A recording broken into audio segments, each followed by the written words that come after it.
새해 그림을 잘 그립시다 라는 말씀의 제목으로 함께 은혜 나누려고 합니다. 작년 2022년 한 해 동안 우리가 잘못 그린 그림이 있다면 이번 2023년도에는 다시 한번 그림을 잘 그려볼 수 있는 기회를 우리 하나님께서 저와 여러분들에게 허락해 주셨습니다. 그러므로 사랑하는 성도 여러분, 또한 우리 화평방송을 시청하는 성도 여러분, 우리 인생 그림 멋지게 주님 안에서 잘 그려봅시다. 신앙 안에서 그림을 잘 그린다는 말은 두 가지 측면으로 볼 수가 있습니다. 그 하나는요, 하나님이 원하시는 그림을 그렸느냐, 아니면은 나 자신이 원하는 그림을 그렸느냐, 이 두 가지 측면을 볼 수가 있습니다. 여러분, 신앙 안에서 그려야 할 그림은 하나님이 원하시는 그림인 줄 믿습니다. 아무리 그림을 잘 그려도 하나님이 원하시는 그림이 아니라면은 그 그림은요, 칭찬받을 수가 없는 그림이라는 것입니다. 그렇습니다. 우리 그리스도인들은 그려야 할 그림은 하나님이 원하시는 그림을 그리는 것입니다. 하나님이 원하시는 그림을 우리가 그려나갈 때 잘했다 잘했어, 그래 네가 최고야, 역시 너는 나의 마음을 기쁘게 하는 자다, 이러한 칭찬을 받고 또 우리는 상도 받을 수가 있습니다. 다른 하나는 뭘까요? 얼마나 열심히 그렸느냐, 이것이 문제죠. 하나님이 보시는 심사의 기준은 그런 것보다는 얼마나 누구가 열심히 최선을 다해서 이 인생의 그림을 그렸느냐라는 것입니다. 그림을 잘 그리지는 못했지만 나름대로 실력대로 최선을 다한 열심 있는 그림을 그린 그 사람에게는 하나님께서 잘했다 칭찬하시고 또한 인정해 주신 줄 믿으시기 바랍니다.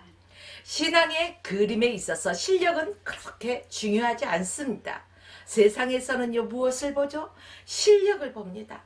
그러나 우리 하나님께서는 그 사람의 실력보다는 얼마나 하나님이 원하시는 그림을 그 하나님의 방법대로 하나님의 뜻 안에서 최선을 다해서 열심을 다해서 이렇게 그림을 그리는 자세로 살아갔느냐가 가장 중요하다는 것입니다. 그런 사람은 모두 다 하나님의 칭찬을 받을 것이요, 또한 하나님께서 주시는 그 상급을 받아 누리게 될 것인 줄 믿으시기 바랍니다. 이 두 가지 측면에서 여러분들은 지난 1년 동안 어떤 그림을 그렸을까요? 각자 그린 그림의 모양들이요, 아마 다 다를 것입니다. 하나님이 원하시는 그림을 열심히 그려서 칭찬받는 삶이라고 생각하십니까?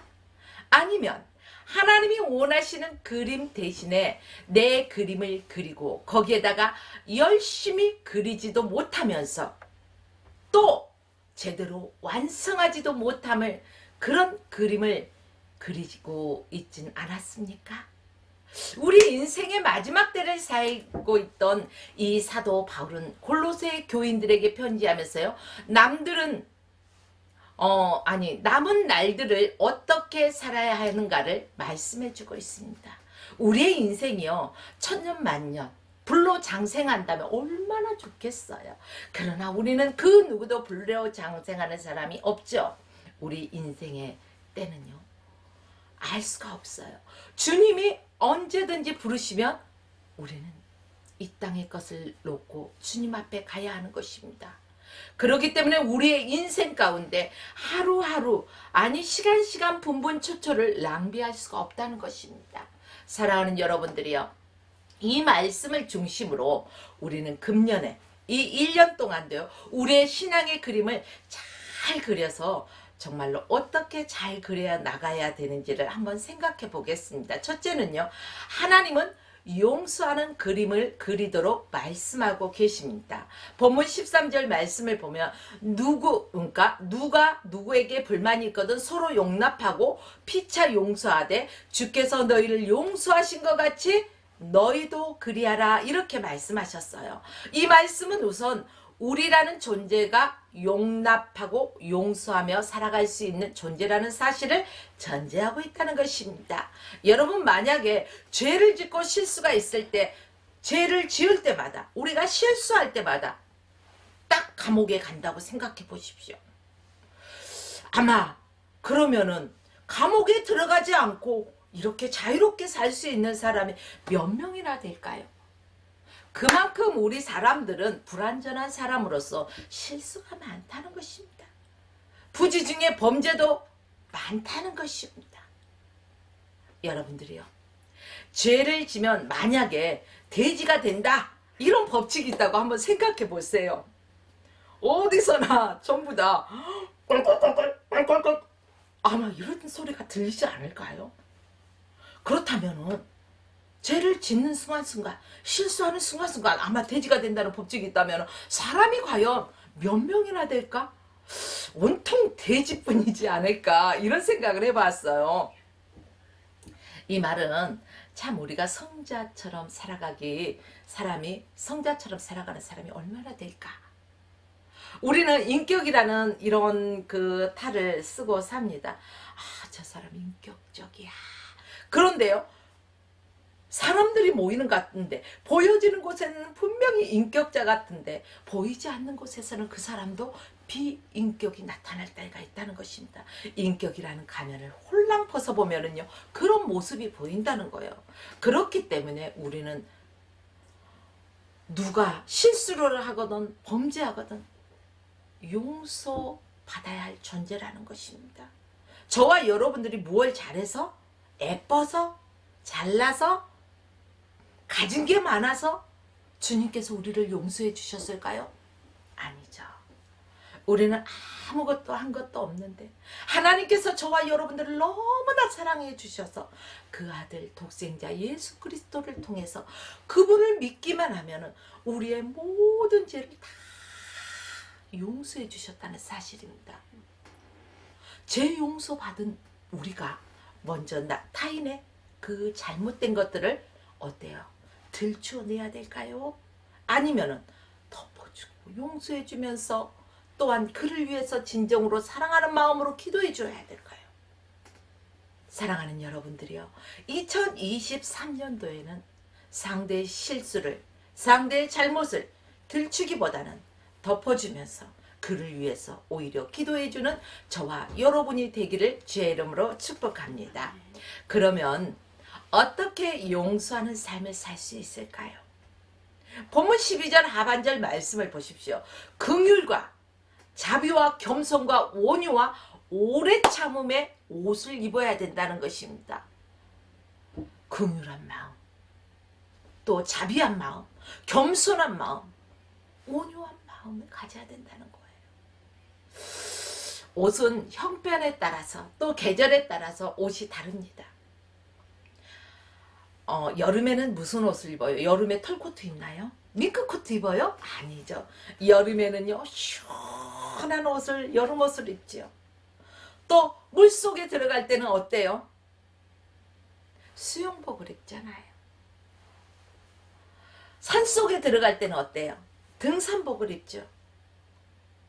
이와 마찬가지로 용서와 용납의 삶을 살아가기 위해서는 긍휼과 자비와 겸손과 온유, 또 오래 참음의 옷을 입어야 된다는 것입니다. 아니, 긍휼이 뭔데요? 긍휼이 뭘까요? 남을 불쌍히 여길 수 있는 그러한 마음을 가지라는 것입니다. 그럼 자비가 뭐죠? 남을 사랑하고 가엾게 여길 수 있는 그런 마음을 가지라는 것입니다. 겸손하라는 거죠. 겸손? 뭐죠? 남을 존중하고 나 자신을 스스로 낮출 줄 아는 이러한 모습이 바로 겸손한 자입니다. 온유한 마음을 가져야 되죠. 온유가 뭔데요? 성질이 온화하고 부드러운 마음, 이러한 마음을 가져야 된다는 것입니다. 그리고 이러한 마음의 옷을 입고 그 다음에 오래 참음의 옷을 입으라는 것입니다. 우리 한국 사람들은요, 보면은요, 어디 음식점을 가더라도 배달 음식을 시켜도 빨리빨리. 왜 빨리빨리 안 와요? 지금 시킨 지가 몇 번이 됐는데요. 여기 빨리빨리 주세요. 빨리빨리. 빨리빨리라는 단어가 너무너무 많아요. 때에 따라서는 빨리빨리 좋을 수도 있습니다. 그러나 오늘 여기에서는요. 오래 참음의 옷을 입으라는 것입니다. 이것은요. 기다려줄 줄 알아야 돼요. 인내할 줄 알아야 된다는 것입니다. 사랑하는 여러분들이요. 내가 낮아지지 않고 내가 겸손해지지 않고 내가 오래 참지 않고 상대방을 긍휼히 여기는 옷을 입지 않고는 절대 용서하고 용납하는 삶을 살아갈 수가 없습니다. 또한 하나님께서 나를 용서해 주신 그 은혜를 생각할 때 저와 여러분들은 용서하는 삶을 살아갈 수가 있습니다.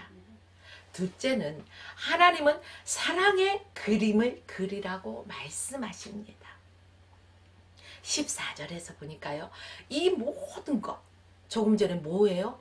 뭐라고 했죠? 긍휼과 자비와 겸손과 온유 오래 참음의 옷을 입었음에도 불구하고 사랑이 없으면은 안 된다는 거예요. 하나님은 뭐예요? 사랑이시다. 그래서요. 십자가를 생각해 보십시오. 먼저 하나님과 나와의 사랑, 또 수평, 이웃과의 사랑. 그래서 십자가의 사랑이 완성되는 것입니다. 그렇습니다. 이 모든 것 위에 사랑을 더하라. 이는 온전하게 매는 띠니라. 여러분, 오늘도 마찬가지입니다. 바울 당시에 옷 입는 순서들이 있었어요. 우리나라에도 보면은요, 한복 입을 때요, 옷 입는 순서들이 있었어요. 이러듯이 옷을 딱 입고 마지막으로 뭘 맸을까요? 우리 어르신들 보면요, 한복 쫙 입고 그 다음에 이게 마구장가요? 두루마기 딱 입은 다음에 이게 딱 하나 허리띠 매잖아요. 이렇듯이 허리띠를 매면은 완전한 복장이 되어 있는 거예요. 군인이요. 군복을 입었는데 허리띠를 안 매면은 막 완전 군장하고 뛰는데 바지가 뛸 때마다 축축축축 내려가면 될까요? 안 될까요? 올리면서 어떻게 뛰어요? 자, 이처럼 허리띠를 매는 거 너무 중요하죠. 완전한 복장. 자, 사도 바울은 여기서 사랑이 그리스도인의 모습을 온전하게 해주는 마지막 뭐라고요? 띠라고 말하고 있다는 거예요. 아무리 긍휼과 겸손과 자비와 온유와 오래 참음의 옷을 입을지라도 연약한 형제를 용납하고 용서해주지 못한다면 안 된다는 거예요. 사랑이 없이는 안 된다는 것입니다. 사랑하는 여러분들이요. 온전한 그리스도의 모습이 바로 긍휼과 겸손과 자비와 온유와 오래 참음의 옷을 입고 여기에 더해서 사랑을 더하면 된다는 것입니다. 그 모든 것 위에 사랑을 더할 때 온전한 옷을 입는 것이고 그리스도인의 모습을 갖춘다는 말이 됩니다. 교회 생활 속에서도 흔히 보이는 것이 용서까지는 잘합니다. 그렇죠? 그 이상의 관계를 회복하기가 힘들어요. 그래, 내가 너를 용서하지만 너하고 다시는 마주치고 싶진 않아. 말 섞고 싶지가 않아. 이게 교회 안에서 벌어지고 있는 현실의 하나이지 않습니까? 근데 우리가요, 믿지 않는 사람들을 봤을 때 그들은 화해를 화끈하게 하더라고요. 보면 어떻게 화끈하게 할 줄 아세요? 에이, 이리 와. 그래. 한 잔 마시고 이제 풀어. 그러면은 그들은요, 아무 일 없었던처럼 정과같이 회복되더라고요. 근데 우리 예수 믿는 사람, 교회 안에서 교회 밖에서도 그리스도인들은 하나님의 사랑을 입은 자잖아요. 그러면 그 하나님의 사랑으로 이러한 세상 사람들보다 더 완전한 용서가 필요하다는 것입니다. 마음으로만 용서하고 그것에서 끝나지 마십시오. 2023년 이 시간부터는요. 내가 가서 손 내밀고 내가 가서 먼저 안아주고 내가 가서 인사할 수 있는 이러한 친밀한 교제를 해보십시오. 사랑하는 여러분, 우리가 교제할 때는요, 사랑이 필요합니다. 사랑이 있으면 상대가 어떠한 잘못이든 간에 어떠한 허물이 있든 간에 그것까지 다 감수할 수가 있습니다. 그 안에 뭐가 없어서, 이 사랑이 없어서 입술로는 용서한다고 하지만은 완전한 용서가 되지 못하는 이러한 모습을 버리고 우리는 온전한 사랑의 모습을 가져야 할 것입니다. 사랑하는 여러분, 성경에서도 우리 그리스도인들은요, 서로 사랑하고 용납하고 이러할 때 온전하게 된다고 하고 있습니다. 성경이 말하고 있는 사랑은 어떤 사랑일까요? 어떠한 느낌이나 감정, 의지며 이러한 행위라는 것입니다. 자, 한번 사이가 멀어졌던 사람과 다시 친하게 된다는 것은 감정적으로 솔직히 쉽지는 않죠. 그리 쉽지 않는 것을 해야 한다는 것은 온전한 모습인데 그것을 어떻게 할 수 있을까? 감정으로 하지 않고서는 의지로 해야 합니다. 여러분이요, 인생의 그림을 온전하게 하고 싶습니까? 저는 나의 인생의 그림을 그리스도 안에서 아주 온전하게 아름답게 그리고 싶습니다. 여러분들도 그렇게 아름다운 그림을 그리시기 바랍니다. 여러분의 아름다운 그림을 가치 있는 것으로 마무리하고 싶습니까? 그렇다면 사랑하시기 바랍니다. 어떻게 해요? 적극적인 행동으로 사랑하고 의지적으로 사랑하고 십자가를 지는 자세로 사랑하시기 바랍니다. 우리가 십자가를 질 때는요, 희생이 따릅니다. 헌신이 따릅니다. 내가 희생하려는 각오, 내가 헌신하려는 각오가 없다면 온전한 사랑이 나올 수가 없어요. 이제 오늘 우리 화평교회 성도들, 또 화평방송 시청자 성도 여러분들께서는 적극적으로 사랑하십시오. 의지적으로도 때로는 사랑하십시오. 십자가 지는 자세로 사랑하십시오. 아유, 사랑하지. 어디 말로 해야 하니? 아니요, 우리는 사람이라서요. 말로 하지 않아도 알고 느낄 때도 있지만 때로는요, 사랑해, 이 달콤한 소리, 여기에 가요. 여기에 그 꽁꽁 얼어붙었던 게 쫙 내려가면서 풀리는 그런 것들을 저는 느끼거든요. 그래서 사랑해, 이 달콤한 소리들을 우리가 할 수 있는 그런 입술이 되어야 된다는 거예요. 세 번째 볼까요? 그 예배의 그림을 그리면서 하나님께서는 우리에게 살길 원하신다는 것입니다. 본문 16절 말씀에 보니까 그리스도의 말씀이 너희 속에 풍성히 거하여 모든 지혜로 피차 가르치며 권면하고 시와 찬송과 신령한 노래를 부르며 감사하는 마음으로 하나님을 찬양하고 라고 했습니다. 여러분, 우리 속에 풍성하게 어떠한 권명과 지혜, 시와 찬송과 신령한 노래로 우리가 하나님 앞에 찬양해야 된다는 것입니다. 이 말씀은 교회의 공동체적인 예배를 권면하고 있는 말씀입니다. 여러분, 하나님이 가장 기뻐하시는 것, 모든 성도들이 주님 앞에 모여서 어떻게 해야 될까요? 하나님 앞에 신령과 진정으로 하나님을 예배하는 일이라는 겁니다. 하나님께서는 이런 자들을 찾고 계셔요. 오늘 거룩한 주일이죠. 주님의 날이에요. 주님이 복 주시겠다고 약속하신 날이에요. 얼마나 기쁜 날입니까?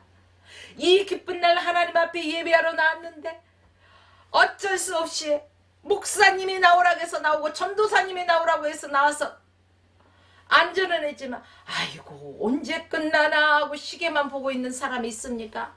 마음은 벌써 나들이 가 있는 사람이 있습니까? 지금 밖에는 눈도 아주 내리는데 어디를 거닐까 분위기 좋은 대로 이런 생각하는 사람도 있고 몸만 여기에 있다고요? 하나님이 받으시는 예배가 아니라는 것입니다. 그래서 오늘 이 시간도 하나님은 신령과 진정으로 예배하는 자를 찾고 계십니다. 오늘 우리 화평교회 성도 여러분, 화평방송 시청자 성도 여러분, 신령과 진정으로 하나님이 찾으시는 예배자의 모습을 갖추시기를 주의 이름으로 축복합니다. 이러한 자들에게 하나님께서는요, 놀라운 은혜를 더하신다는 사실입니다. 교회가 존재하는 가장 중요한 목적이 있어요. 교회가 존재하는 가장 중요한 목적은 뭘까? 여러분 생각해 보셨어요? 그래, 한국에 진짜 십자가가 많이 세워졌고 교회들이 많은데 왜 이렇게 많아야 될까? 여러분, 이러한 많은 교회지만은요, 하나님을 예배하기 위해서 세워진 교회라는 사실을 기억하십시오.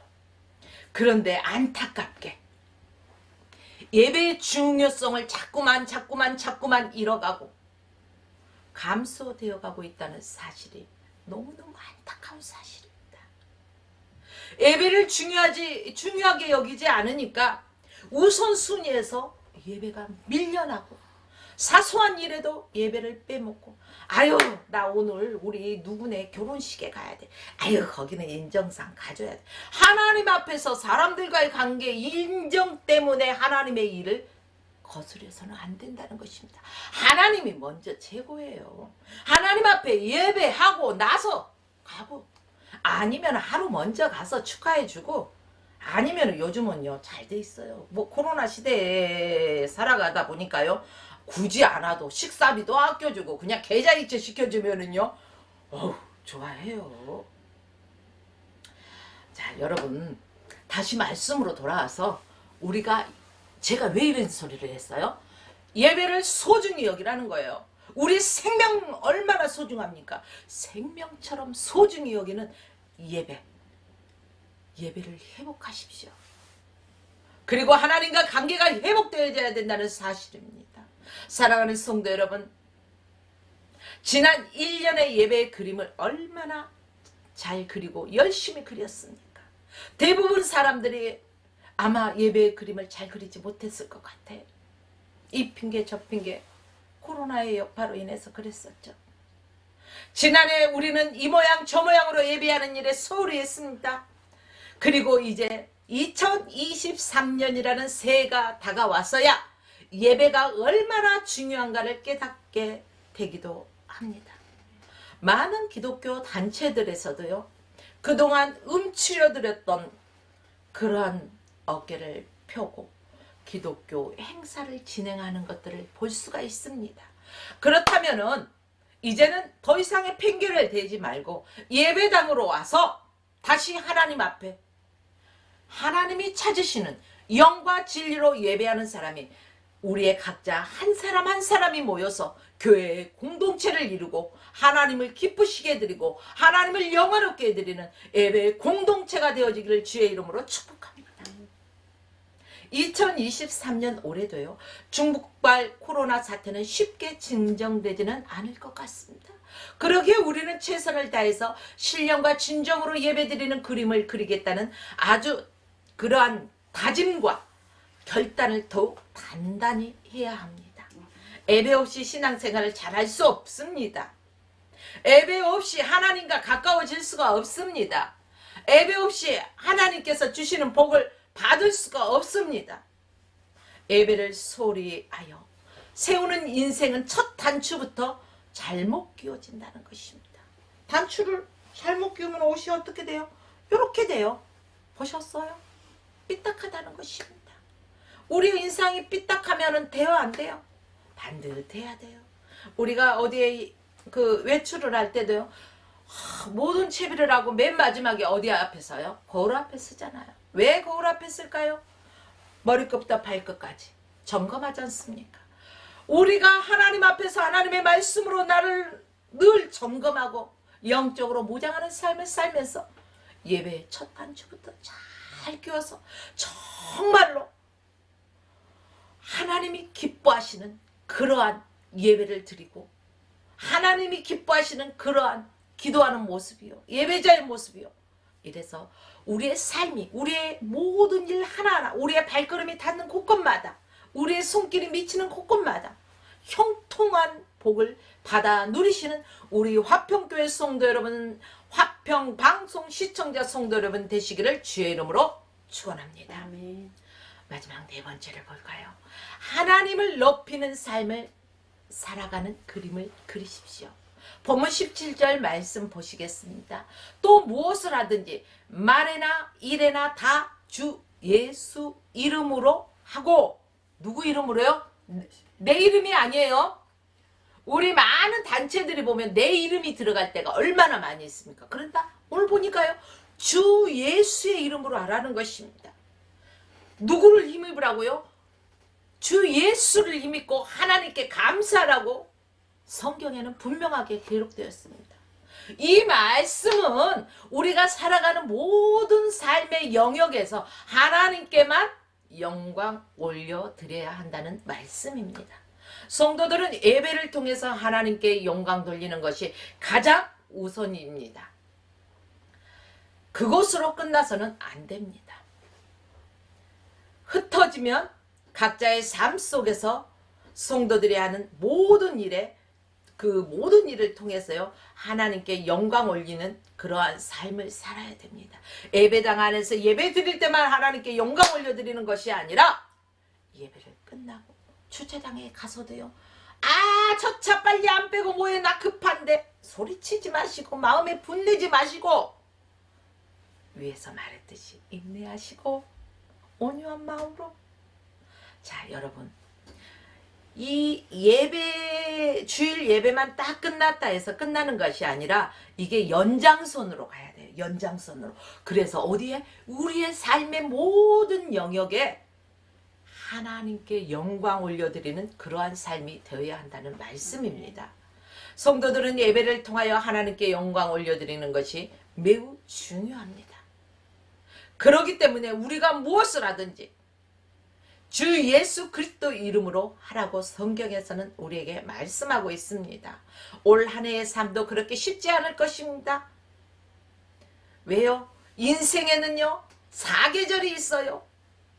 이 봄, 여름, 가을, 겨울 사계절이 아니라 우리 인생에도 희노애락이라는 사계절이 있기 때문에 때에 따라서는 기쁜 일도 있을 것이고 슬픈 일도 있을 것이고 힘든 일도 있을 것이고 힘을 얻을 만한 일도 있겠지요. 그럼에도 불구하고 우리는 어떠한 어려움 속에서도, 육체의 아픔 속에서도, 또한 고통 속에서도 삶의 모든 삶 속에서 감사하는 삶을 통해서 하나님께만 영광 올려드리는 그림을 잘 그려나가시기를 바랍니다. 2023년 여러분 모두 하나님이 주시는 대로 새로운 인생의 도화지에 주님이 원하시는 그림을 그릴 수 있기 바랍니다. 누가 나에게 묻는다면 당신은 어떤 그림을 그렸습니까? 네, 저는요, 하얀 도화지 위에 올 한 해도 주님의 한 발자국 한 발자국 인도하실 때마다 거기에 빽빽하게 주님이 원하시는 대로, 주님이 이끄시는 대로만 그려나갈 것입니다 라고 말하고 싶습니다. 여러분, 용서가 있고 사랑이 있고 예배가 있고 감사가 있고 이 모든 것이 어우러져서 하나님께 영광 올려드리는 우리 인생의 최대 명작을 그려서 하나님께 바칠 수 있는 저와 여러분의 삶이 되시길 주의 이름으로 축복합니다.